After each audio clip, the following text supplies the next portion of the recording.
ফাউন্ডেশনের ফুটিংয়ের কাজে যে 10টি ভুল আপনারা সবচেয়ে বেশি করে থাকেন সে সম্পর্কে আজকে আমরা জানব। ফাউন্ডেশন করার সময় অবশ্যই আপনারা যে মাটিটুকু খোদাই করেন সেই মাটিটুকুতে অবশ্যই দুর্মুজ করে নেবেন। ভালো করে দুর্মুজ করার পর সিসি করে নেবেন। আপনারা অবশ্যই যেখানে ইট বিছিয়ে ঢালাই করার জন্য প্রস্তুতি থাকেন সেখানে আবার সিসি করে নেবেন। 3 নম্বর যে উল্টি করে থাকেন সেখানে ব্লক হিসেবে ইট ব্যবহার করবেন। এই ইটটি যেন 3 ইঞ্চি না হয় সেখানে 3 ইঞ্চি ব্লক তৈরি করে নেবেন। 4 নম্বর যে উল্টি করে থাকেন মেইন রড এবং কোণগুলি হবে এবং বাইন্ডার কোণগুলি হবে এই বিষয়টি বুঝতে পারেন না, তাই এই বিষয়টি খেয়াল রেখে আপনারা কাজ করবেন।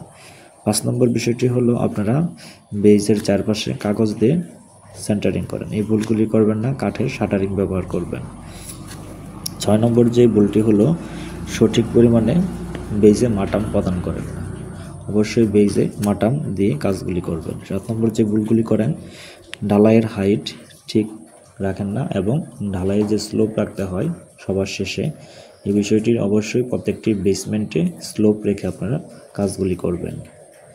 8 নম্বর যেগুলো হলো ঢালাইয়ের সময় আপনি কোন রেশিওতে ঢালাই করবেন, 1, 1.5, 3 রেশিও নাকি 1, 2, 4 রেশিও। অবশ্যই বেজ ঢালাইয়ের সময় 1, 1.5, 3 রেশিওতে ঢালাই করে নেবেন। 9 নম্বর যে ভুলটি করেন বেজ ঢালাইয়ের শেষে আপনারা অবশ্যই যে শর্ট পিলার করে থাকেন শর্ট পিলারের কভারিং কম দিয়ে থাকেন, অবশ্যই শর্ট পিলারের কভারিং 3 ইঞ্চি করে নেবেন।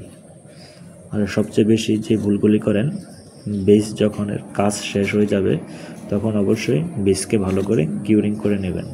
কিউরিং করার পর অবশ্যই স্যান্ড বা বালু দিয়ে ভরাট করে নেবেন।